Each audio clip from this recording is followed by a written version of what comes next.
ഇന്ന് 2024 ജനുവരി 1 പുതിയ പ്രതീക്ഷകളുമായുള്ള പുതുവർഷത്തിന്റെ ആദ്യത്തെ ദിവസം. ഈ ഒരു അവസരത്തിൽ കഴിഞ്ഞ വർഷത്തെക്കുറിച്ച് ചിന്തിക്കുമ്പോൾ നമുക്ക് ഒരുപാട് നല്ല അനുഭവങ്ങളും ചീത്ത അനുഭവങ്ങളും ഉണ്ടായിട്ടുണ്ടാകും.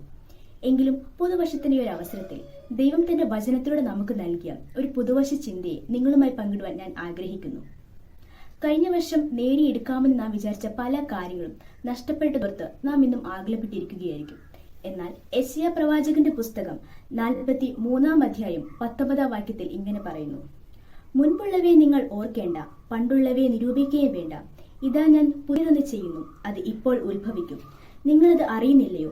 അതെ, ഞാൻ മരുഭൂമിയിൽ ഒരു വഴിയും നിർജ്ജന പ്രദേശത്ത് നദികളും ഉണ്ടാക്കും. അതെ, കഴിഞ്ഞവയെക്കുറിച്ചോർത്ത് ആകുലപ്പെട്ടിരിക്കാതെ ദൈവം നമുക്കായി ചെയ്യാൻ പോകുന്ന പുതിയ കാര്യങ്ങളെക്കുറിച്ചോർത്ത് വിശ്വാസത്തോടെ ഇരിക്കുക. നാം നമ്മുടെ അമ്മയുടെ ഉദരത്തിലായിരുന്ന സമയം മുതൽ നമ്മളെ കണ്ട ദൈവത്തിന്റെ കരങ്ങളിൽ നമ്മുടെ ഭാവി എന്നും ഭദ്രമായിരിക്കും. യിരെമ്യാ പ്രവാചകന്റെ പുസ്തകം 29-ാം അധ്യായം 11-ാം വാക്യത്തിൽ ഇങ്ങനെ പറയുന്നു: നിങ്ങൾ പ്രത്യാശിക്കുന്ന ശുഭഭാവി വരുവാൻ തക്കവണ്ണം ഞാൻ നിങ്ങളെക്കുറിച്ച് നിരൂപിക്കുന്ന നിരൂപണങ്ങൾ ഇന്നവയെന്ന് ഞാൻ അറിയുന്നു. അവ തിന്മയ്ക്കല്ല, നന്മയ്ക്കെത്രയുള്ള നിരൂപണങ്ങൾ എന്ന് യഹോവയുടെ അരുളപ്പാട്. ഈ വചനത്തെ മുറുകെ പിടിച്ചുകൊണ്ട് നമുക്ക് പുതുവർഷത്തെ വരവേൽക്കാം. ഏവർക്കും ഡിവൈൻ ടിവിയുടെ ഹൃദയം നിറഞ്ഞ പുതുവർഷ ആശംസ.